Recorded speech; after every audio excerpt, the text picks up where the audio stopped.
Welcome to my channel. Subscribe, listen, and enjoy my stories every day. The first hints of dawn were bleeding into the sky when I heard the key turn in the lock. I'd been up all night, a slave to my own swirling thoughts and the bottomless pit of coffee I had made around midnight. The house was unnaturally quiet, the kind of silence that amplified every creak and sigh of the old wooden floors. My heart hammered against my ribs as I listened to her footsteps, a cautious, uneven tread that I knew too well. Liz slipped through the door with the carefulness of someone carrying a fragile secret.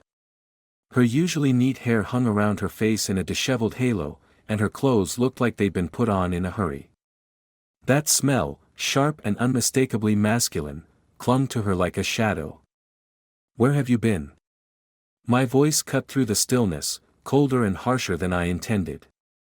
She jumped, a small gasp escaping her lips as she turned to face me. There was a flash of something in her eyes, fear, maybe, or guilt, before she masked it with a weary smile. "Oh, you're awake." I was at Jenny's, lost track of time watching old movies. "Really?" I arched an eyebrow, crossing my arms as I took in the sight of her, crumpled and evasive. "And did Jenny's husband lend you his cologne?" She faltered, her mouth opening and closing with no sound. Liz was usually so composed, so in control, that seeing her like this twisted my gut in an uncomfortable knot. "It's not like that, Tom," she murmured, avoiding my gaze as she moved past me to head towards the bedroom. But I wasn't done. Not this time. The hours of waiting, wondering, and boiling over with silent rage propelled me forward. I followed her, my steps quick and determined. "Not like what, Liz? Like you're lying to me? Like you've been with someone else?" She spun around, her face pale under the harsh light of the hallway. "You're being ridiculous. I just stayed over because it got late, and—" No, the word was a bullet, quick and sharp. I cut her off, reaching out to snatch her phone from the coffee table where she'd left it carelessly tossed aside. Her eyes widened as I quickly scrolled through her photos, looking for anything, any shred of evidence that my nightmares were just that, nightmares. What I found instead froze my blood. Photos. Not just any photos, intimate, explicit scenes that seared my eyes and scorched my soul. There she was, my wife, with not just one, but several naked men, all looking too cozy, too familiar. Liz's face crumpled as she reached for the phone, her voice a mix of a plea and a cry. "Tom, please, let me explain."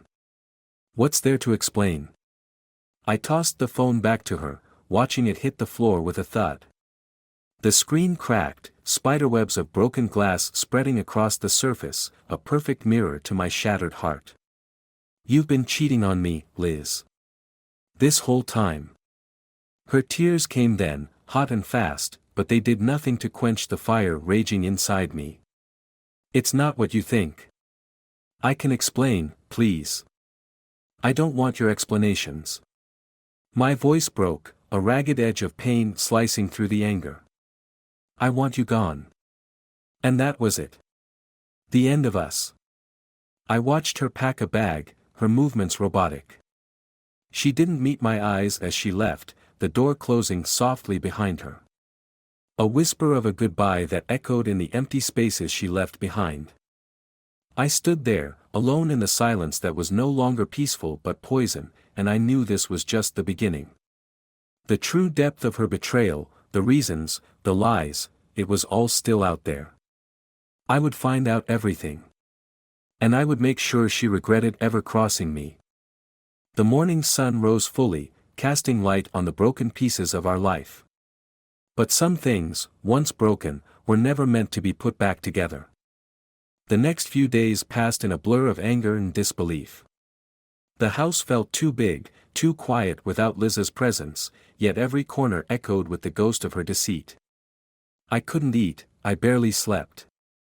Instead, I moved through our shared spaces like a specter, half in this world, half lost in a nightmare. But the rage and shock slowly crystallized into a cold determination. I needed answers, not just for my peace of mind but for my sanity. And there was only one person who might help me understand why Liz did what she did, Jenny, her supposed alibi on that fateful night. Picking up my phone, I dialed her number, my fingers trembling slightly. After a few rings, Jenny's cheerful voice filled the silence. "Hey, Tom. What's up?" "Jenny, we need to talk about Liz," I said, cutting straight to the chase. There was a brief pause, and when Jenny spoke again, her voice was cautious. "Oh. Is everything okay?" "No, it's not." My grip tightened on the phone. "She said she was with you the other night, but the truth came out." "I know about the men, Jenny." The line was silent for a moment too long. Then, a heavy sigh. "Tom, I think you should come over. There's a lot you don't know." 20 minutes later, I was at Jenny's door, my stomach in knots. She answered almost immediately, her expression somber. "Thanks for coming, Tom. Let's talk in the living room." As I followed her, I noticed another pair of shoes by the door, men's shoes, large and unfamiliar. Jenny noticed my glance. "That's Rick's. He's here too. He knows everything." Rick, Jenny's husband, was sitting on the couch, looking equally grave. He stood up and extended his hand, which I shook mechanically. "Tom, I'm sorry you're going through this. Let's just get to the point," I said bluntly, not in the mood for pleasantries. Jenny exchanged a look with Rick, then nodded. "All right. Liz wasn't here that night. She told me to cover for her. I didn't want to lie, Tom, but she was my friend. She said it was just a little escape, nothing serious." "And the men?" My voice was a low growl, barely contained. Rick stepped in, his face hard. "One of them is my colleague, Dan. We had a feeling something was off with him. After hearing what happened, I did some digging. Liz wasn't his first adventure." A mixture of shock and rage coursed through me. "You're saying there are more like her? More women?" "It's a group thing," Jenny added softly. "They meet up through an online forum. It's discreet, just people looking to, you know." I felt nauseous, the room spinning a bit. "I need to see this forum. I need to know everything." Rick nodded, pulling out a laptop. "I can get you in. I'm already monitoring it for other reasons. But, Tom, be careful. These are not people you want to mess with." As Rick's fingers flew over the keyboard, accessing the shadowy digital world where my wife's betrayal began, I knew this was only the beginning. Whatever came next, I was ready. The truth was out there, and I would find it, no matter the cost. The screen flickered to life, and I leaned in, ready to dive into the abyss. The intrigue was just starting, and I was too far gone to turn back now. As the forum loaded, my pulse hammered in my ears. Rick sat beside me, guiding me through the labyrinth of profiles and posts, a digital underbelly that twisted my stomach with its nonchalance toward infidelity in secrecy. "Here," Rick pointed at a thread. "This is one of the main meeting spots. They coordinate times and places here." The screen was a blur of usernames and encrypted messages, a code I couldn't understand but Rick seemed to navigate with ease. "They use a lot of jargon and symbols. See this? It's a signal for an upcoming event." I leaned closer, trying to make sense of it all. "Can we find Liz's profile?" "With the data you gave me, probably," Rick muttered, typing swiftly. A profile popped up, and my heart sank. There she was, smiling back at me from the screen under a pseudonym that twisted the knife in my chest. Her activity log was a timeline of betrayal. I clenched my fists, feeling the anger rise again. "I need to know where the next meeting is." "It's risky," Rick warned, glancing at me with concern. "These people are careful. If they suspect a leak." "I don't care," I interrupted, my voice icy. "I need to see it for myself." After a moment, Rick nodded, diving back into the hacking. Jenny watched, her face pale. Tom, what are you going to do if you find her there? I don't know, I admitted, the honesty of it scraping at my insides. But I need something, anything to stop feeling so powerless. Rick's work paid off a few minutes later. Got it.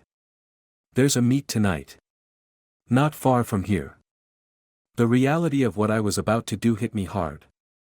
I was stepping into a world I knew nothing about, to face the woman who had shared my life, my bed, and betrayed me in the most intimate way possible. But there was no turning back. Let's go, I said, standing up with a resolve that surprised even me. The drive to the location was tense, each mile bringing me closer to a confrontation I both dreaded and craved. The venue was a nondescript hotel, its parking lot dimly lit and half empty. Inside, the sound of low music and laughter trickled out from a conference room. My heart pounded as we approached, the muffled sounds growing louder with each step. Rick placed a hand on my shoulder. I'll hang back.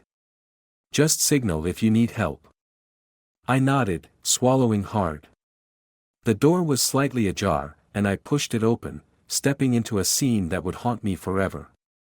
The room was filled with people, some barely clothed, others just getting started. And there, in the center of it all, was Liz, her laughter ringing out clear and sharp. Seeing me, her smile faltered, her eyes widening in shock. Tom. What are you? I could ask you the same, I said loudly, the room falling silent around us. Everyone turned to look, the atmosphere shifting from carefree to tense in an instant. Liz rushed over, her expression a mix of fear and desperation. Tom, please, let's talk about this outside. Ignoring her, I raised my voice, addressing the room. How many of you know she's married? How many of you care? Murmurs rose, some people looking away, others staring at us with unabashed curiosity. Liz grabbed my arm, pulling me to the side. Please, I can explain. It's not what it looks like. Isn't it? I spat the words out, disgust and pain mingling in my voice. She shook her head, tears starting to form. I'm so sorry, Tom. I never wanted to hurt you. The room around us felt like it was spinning, the faces blurring into a mass of judgment and scandal. I pulled away from her, the gesture final and full of resolve. I'm done, Liz. I want a divorce. As I turned and walked away, the silence was a heavy cloak around my shoulders. I didn't look back. Not even once. The days following the hotel confrontation felt like walking through a fog. My mind replayed the scene over and over, the shock on Liz's face, the hushed whispers of the crowd, the cold finality in my voice as I declared the end of our marriage.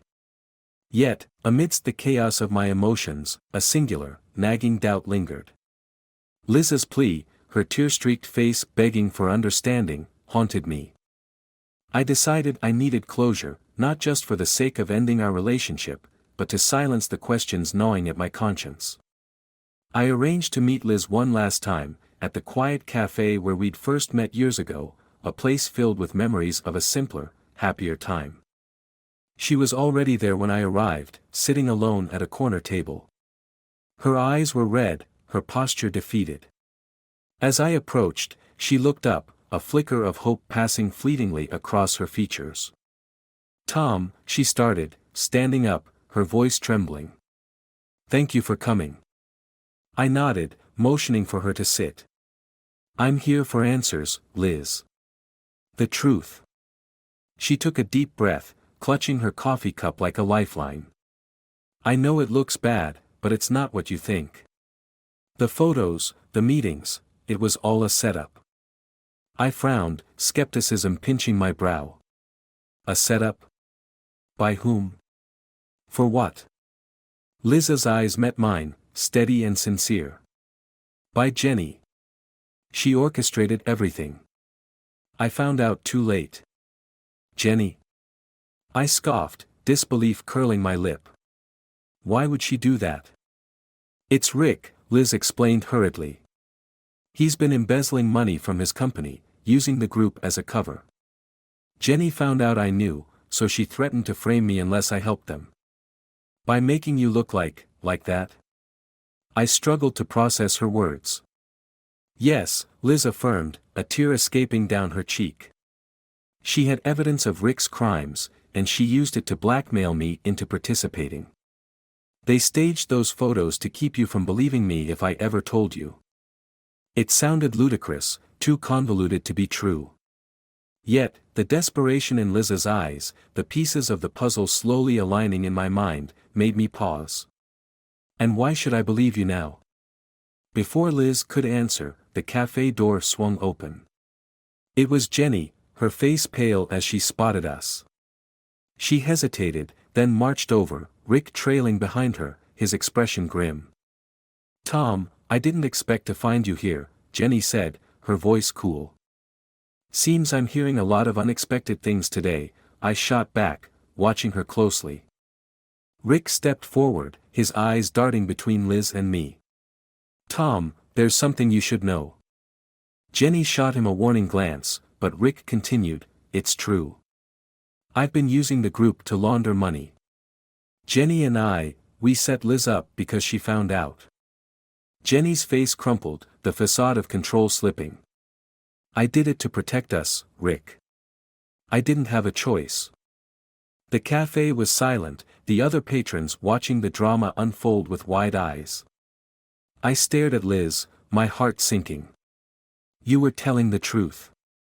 I was scared, Tom, Liz murmured, reaching out, but I pulled away, my emotions a tangled mess of relief and rage. Turning to Jenny and Rick, I felt the weight of my next words. I'll be calling the police. As they tried to protest, I walked out of the cafe, Liz's voice calling after me. I didn't stop.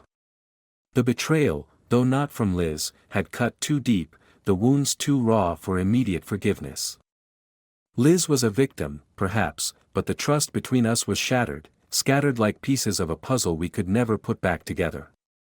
As I drove away, the finality of our parting settling in my chest, I knew some endings were just new beginnings in disguise.